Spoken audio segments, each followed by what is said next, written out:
El libro de Urantía, página 1698. Documento 152. Los acontecimientos que condujeron a la crisis de Capernaum. La historia de la curación de Amós, el lunático de Queresa, ya había llegado a Betsaida y Capernaum, de manera de que una gran multitud aguardaba a Jesús cuando su barca llegó a la playa ese martes por la mañana. En esta multitud se encontraban los nuevos observadores enviados por el Sanedrín de Jerusalén, que venían a Capernaum con el objeto de reunir pruebas para el arresto y enjuiciamiento del Maestro. Mientras Jesús hablaba con los que se habían reunido para saludarle, Jairo, uno de los rectores de la sinagoga, se adelantó entre la multitud y, cayendo a sus pies, le tomó de la mano implorándole que fuera de inmediato con él, diciendo: Maestro, mi única hijita yace en mi casa, a punto de morir. Te ruego que vengas conmigo y la cures.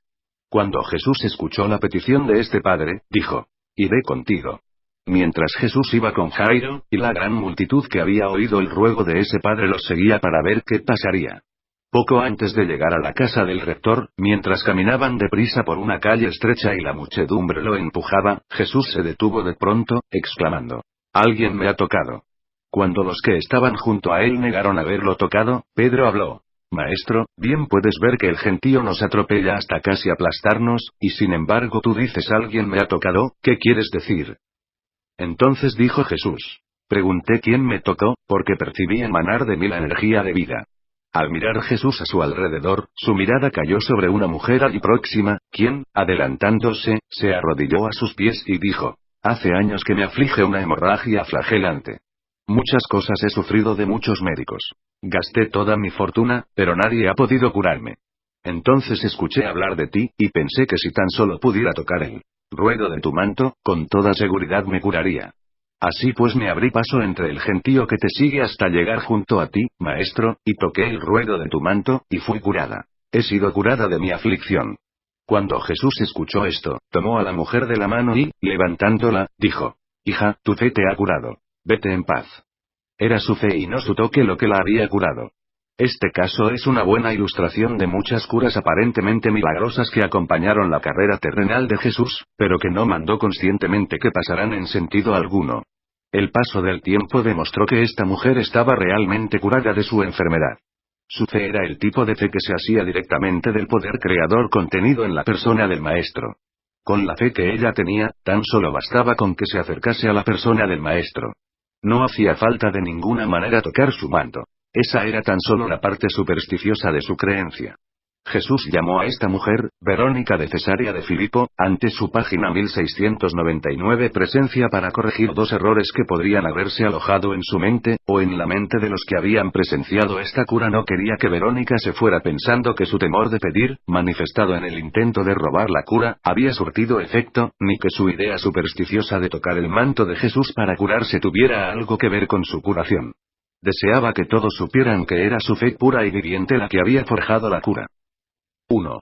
En la casa de Jairo. Jairo estaba por supuesto terriblemente impaciente por la demora en llegar a su casa. Por eso se apresuraron a buen paso. Aún antes de entrar ellos en el patio del rector, uno de los siervos salió diciendo: No molestes al maestro. Tu hija está muerta. Jesús pareció no oír las palabras del siervo, porque, llevándose a Pedro, Santiago y Juan, se volvió diciendo al padre desconsolado: No temas. Tan solo, cree. Al entrar a la casa, ya estaban allí los flautistas junto a las plañideras y los parientes llorando y lamentándose, formando un tumulto indecoroso. Después de echar del cuarto a todas las plañideras, entró Jesús con el Padre, la Madre y sus 3 apóstoles. Les había dicho a las plañideras que la niña no estaba muerta, pero se rieron de él con desprecio. Ahora pues, Jesús se volvió a la madre, diciéndole: Tu hija no está muerta, solo está dormida.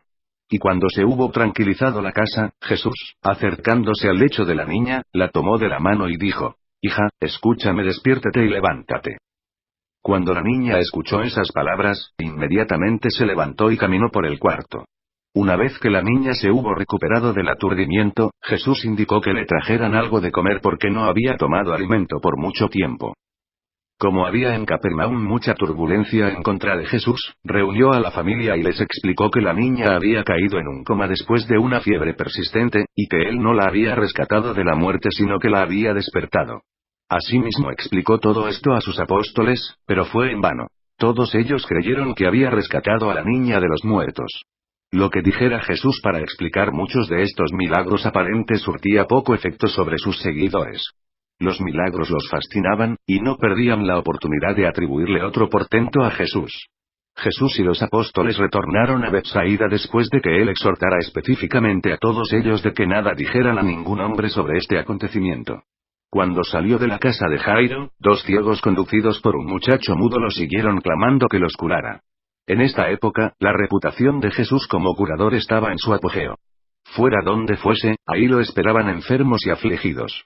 El maestro parecía exhausto, y todos sus amigos se preocupaban, pues temían que se esforzara en su labor de enseñanza y curación hasta el colapso. Los apóstoles de Jesús no podían comprender la naturaleza y atributos de este Dios hombre, y la gente común entendía aún menos. Ninguna de las generaciones subsiguientes tampoco han podido evaluar lo que ocurrió en la tierra en la persona de Jesús de Nazaret. Y no habrá jamás oportunidad de que la ciencia o la religión examinen estos acontecimientos notables, por la sencilla razón de que tal situación extraordinaria no puede ocurrir otra vez, ni en este mundo ni en ningún otro mundo de Nevadón. Nunca más aparecerá, en ningún mundo del universo, un ser en semejanza de carne mortal que combine simultáneamente todos los atributos. Página 1700 de la energía creadora aunados con las dotes espirituales que trascienden el tiempo y la mayor parte de las limitaciones materiales. Nunca, antes de que Jesús viniera a la tierra, ni desde entonces, ha sido posible procurar en forma tan directa y gráfica los resultados concomitantes de una fe fuerte y viviente de los hombres y mujeres mortales. Para repetir estos fenómenos, sería necesario que llegáramos ante la presencia inmediata de Micael, el Creador, y lo halláramos tal cual fue en aquellos días, el Hijo del Hombre. Del mismo modo, hoy en día, por su ausencia, tales manifestaciones materiales no son posibles. Debéis evitar imponer cualquier tipo de limitación sobre la posible manifestación de su poder espiritual.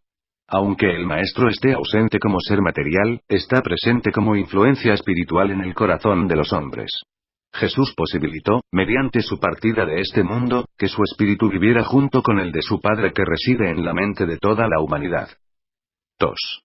La comida para 5.000. Jesús continuó enseñando a la gente durante el día e instruyendo a los apóstoles y evangelistas por las noches.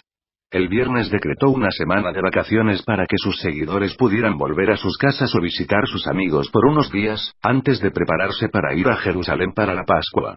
Pero más de la mitad de sus discípulos se negaron a abandonarle, y la multitud aumentaba diariamente tanto, que David Zebedeo propuso establecer un nuevo campamento, pero Jesús no le dio su consentimiento. El maestro no pudo descansar mucho el sábado, por lo que intentó el domingo 27 de marzo por la mañana alejarse de la multitud. Quedarían allí algunos de los evangelistas con el encargo de hablar a la multitud, mientras que Jesús y los 12 planeaban escapar sin ser vistos al otro lado del lago, donde podrían obtener un merecido y necesario descanso en un hermoso parque al sur de Betsaida Julias. Esta región era la zona de elección de los habitantes de Capernaum para pasar las vacaciones. Todos conocían bien estos parques en la costa oriental. Pero, la muchedumbre no los dejó. Al ver la dirección que tomaba la barca de Jesús, alquilaron todo navío disponible y salieron en su seguimiento. Los que no consiguieron embarcaciones partieron a pie, caminando alrededor del lago por el norte. Al caer la tarde, más de 1000 personas ya habían ubicado al maestro en uno de los parques, y él les habló brevemente, y después de él habló Pedro. Muchos habían traído comida, y después de cenar, se reunieron en pequeños grupos mientras los apóstoles y discípulos de Jesús les enseñaban. Para el lunes por la tarde la multitud había aumentado más de 3000 personas. Y todavía, hasta bien entrada la noche, seguía llegando gente trayendo cantidades de enfermos de todo tipo. Cientos de interesados habían planeado parar en Capernaum, camino de la Pascua, para ver y oír a Jesús, y no había forma de que se resignaran a no verlo. Para el mediodía del miércoles se encontraban reunidos unos 5000 hombres, mujeres y niños en este parque al sur de Betsaida Julias. El tiempo estaba agradable, siendo casi el fin de la temporada de lluvia en esta región. Felipe había traído provisiones suficientes para 3 días para Jesús y los 12, encargando su custodia al mancebo Marcos, el mandadero de ellos. Para la tarde de este día, el tercero para casi la mitad de esta multitud, ya prácticamente se había acabado la comida que había traído la gente. David Zebedeo no contaba aquí con página 1701. Una ciudad de tiendas que pudiera alimentar y cobijar a las multitudes. Tampoco había provisto Felipe alimentos para tan grande multitud. Pero la gente, aunque hambrienta, no se iba. Se rumoreaba en voz baja que Jesús, deseando evitar problemas tanto con Herodes como con los líderes de Jerusalén, había elegido este lugar tranquilo, fuera de la jurisdicción de todos sus enemigos, considerándolo el sitio adecuado para ser coronado rey. El entusiasmo de la gente aumentaba de hora en hora. Nadie dijo una sola palabra de esto a Jesús, aunque, por supuesto, él sabía todo lo que estaba pasando. Hasta los 12 apóstoles estaban contaminados por estas ideas, y los evangelistas más jóvenes, todavía más. Los apóstoles que estaban a favor de la idea de proclamar rey a Jesús eran Pedro, Juan, Simón el Celote, y Judas Iscariote. Los que estaban en contra de este plan eran Andrés, Santiago, Natanael, y Tomás. Mateo, Felipe y los gemelos Alfeo no tenían opinión decidida. El cabecilla de esta conspiración para coronarlo rey era Joab, uno de los jóvenes evangelistas. Esta era pues la situación a eso de las 5 de la tarde del miércoles, cuando Jesús pidió a Jacobo Alfeo que llamara a Andrés y Felipe. Dijo Jesús: ¿Qué vamos a hacer con la multitud? Ya hace 3 días que están con nosotros, y muchos entre ellos tienen hambre. No tienen comida.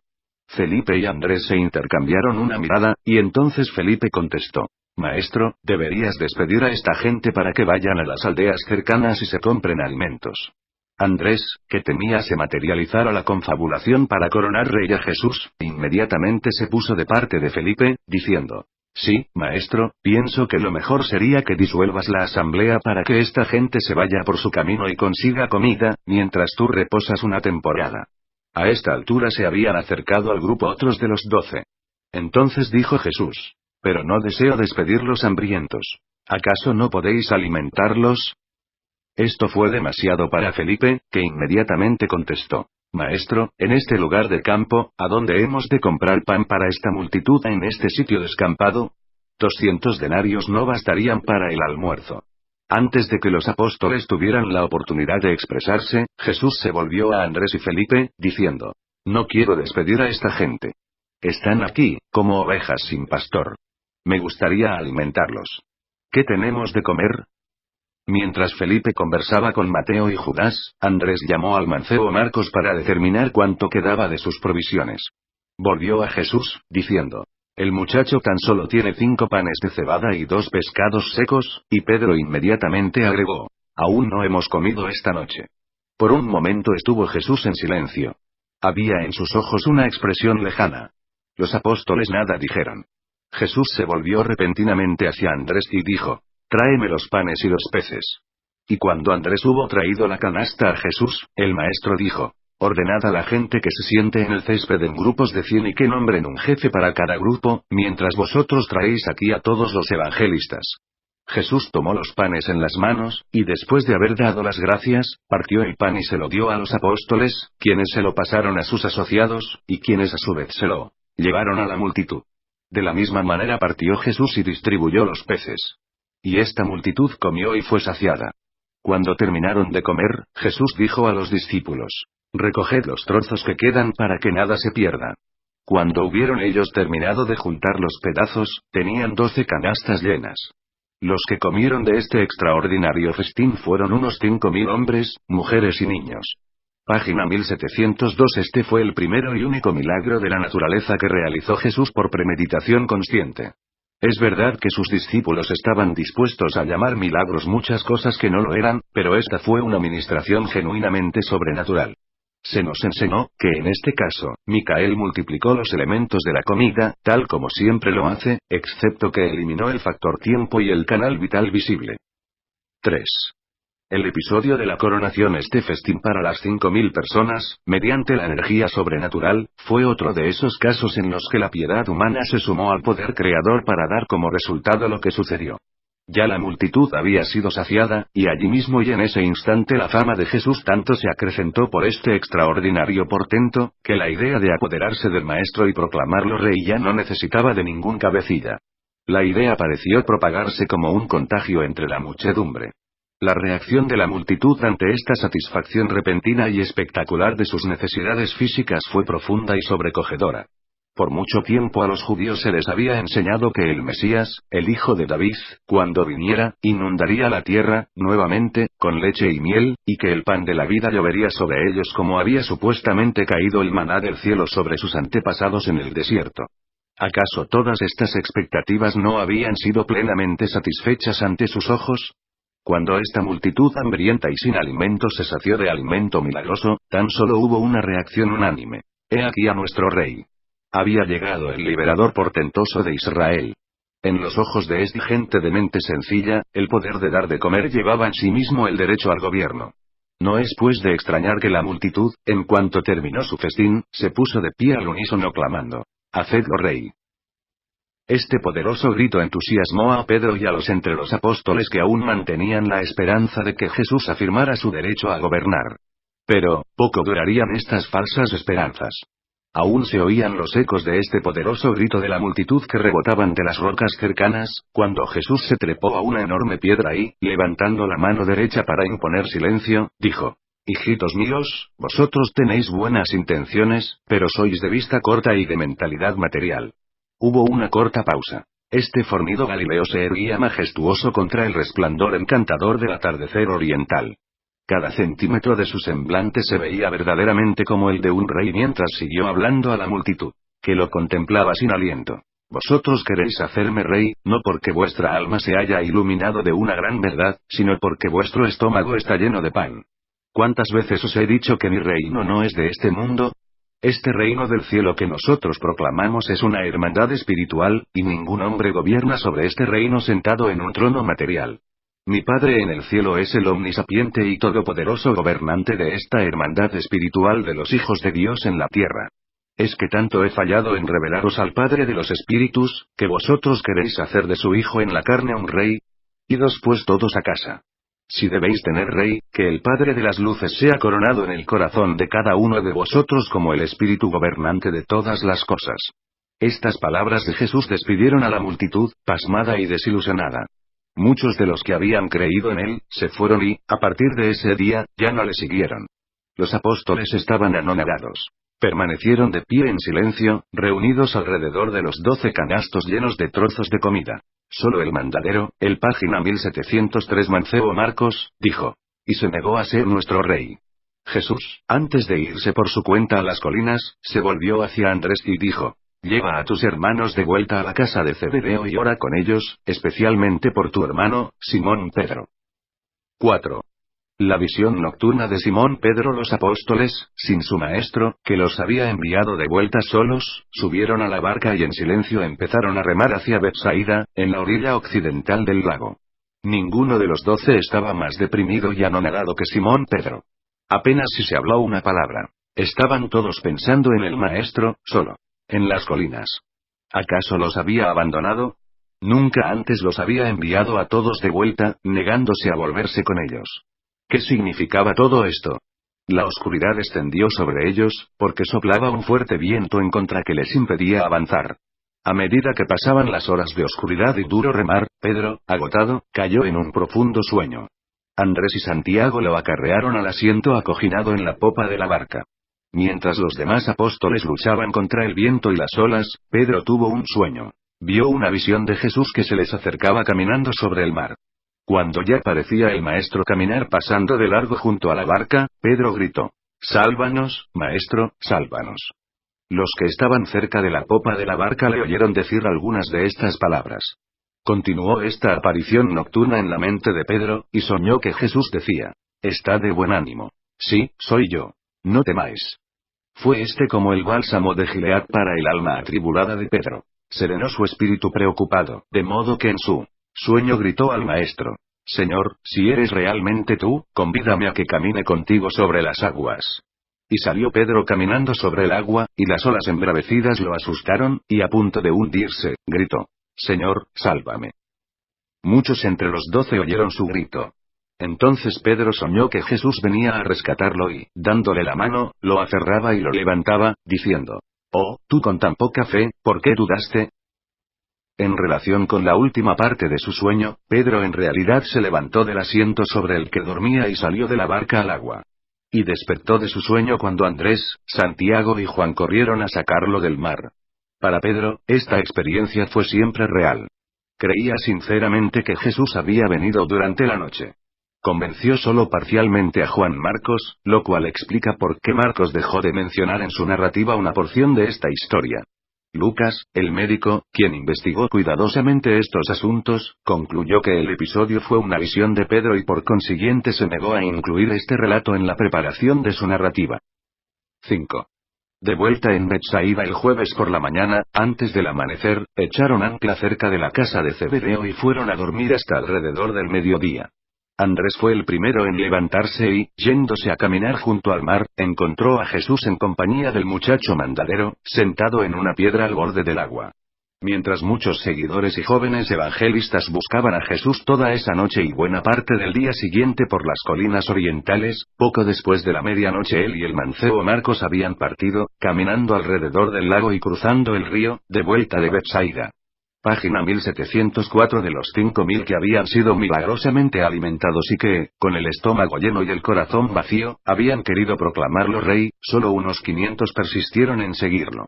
Pero antes de que estos recibieran noticia de que él estaba de vuelta en Betsaida, Jesús pidió a Andrés que congregara a los 12 apóstoles y a sus asociados, incluyendo las mujeres, diciendo: «Deseo hablarles».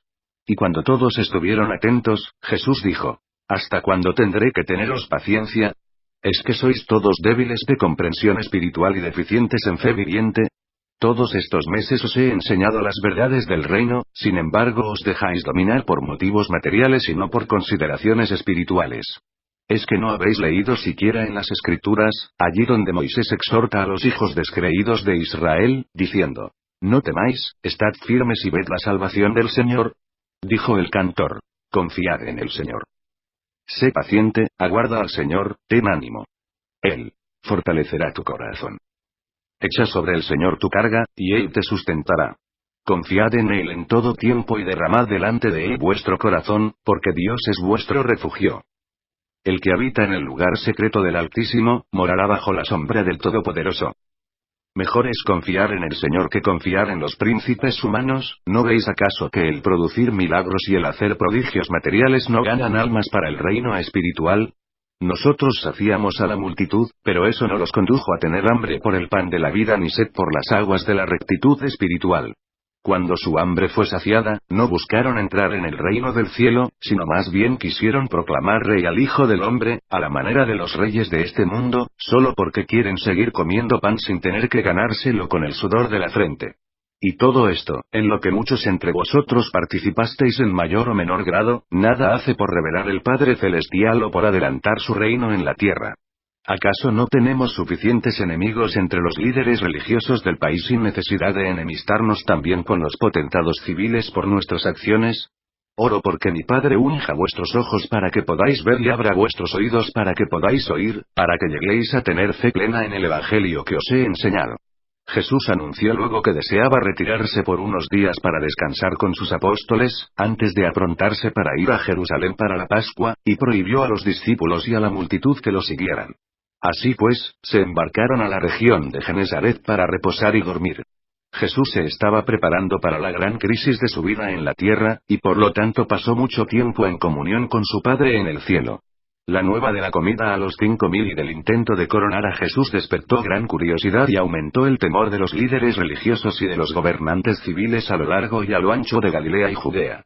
Aunque este gran milagro nada hizo en pos del adelanto del Evangelio del Reino en las almas de los creyentes con predilecciones para los bienes materiales y con reservas, sirvió el propósito de poner fin a las ansias de milagros y pretensiones regias de la familia inmediata de Jesús, o sea sus apóstoles y discípulos más íntimos. Este episodio espectacular puso fin a la primera etapa de enseñanza, entrenamiento y curación, preparando así el camino para la inauguración de este último año de proclamación de las fases más altas y más espirituales del nuevo Evangelio del Reino: filiación divina, libertad espiritual y salvación eterna. Página 1705. 6. En Genesaret, mientras reposaba en la casa de un rico creyente de la región de Genesaret, Jesús mantuvo conferencias casuales con los 12 todas las tardes. Los embajadores del reino formaban un serio, sombrío y abatido grupo de hombres desilusionados. Pero aún después de todo lo ocurrido, tal como lo indicaron los acontecimientos subsiguientes, estos 12 hombres aún no se habían librado completamente de sus ideas heredadas y largamente acariciadas sobre la llegada del Mesías judío. Los acontecimientos de las pocas semanas anteriores habían ocurrido demasiado rápidamente como para que estos sorprendidos pescadores pudieran comprender su pleno significado. Se necesita tiempo para que los hombres y las mujeres cambien radical y ampliamente sus conceptos básicos y fundamentales de conducta social, actitudes filosóficas y convicciones religiosas. Mientras Jesús y los 12 estaban descansando en Genesaret, las multitudes se dispersaron, volviendo algunos a sus hogares, mientras que otros se dirigían a Jerusalén para la Pascua. En menos de un mes, los seguidores entusiastas y abiertos de Jesús, que contaban más de 50.000 tan solo en Galilea, se redujeron a menos de 500. Jesús deseaba que sus apóstoles tuvieran esta experiencia de cuán efímera es la aclamación popular para que no se dejaran tentar por estas manifestaciones de histeria religiosa transitoria cuando Él los dejara solos en el trabajo del reino. Pero tan solo tuvo un éxito parcial en este esfuerzo. La segunda noche de su estadía en Genesaret el Maestro nuevamente relató a los apóstoles la parábola del sembrador y agregó estas palabras.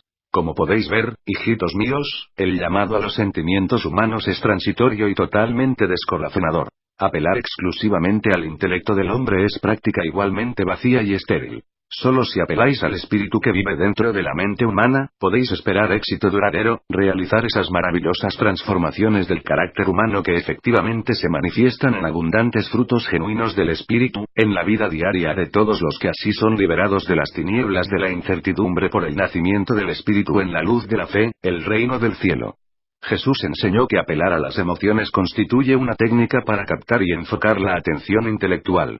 Consideró una mente así despertada y estimulada como la puerta del alma, allí donde reside esa naturaleza espiritual del hombre que debe reconocer la verdad y responder al llamado espiritual del Evangelio para producir resultados permanentes de verdaderas transformaciones del carácter.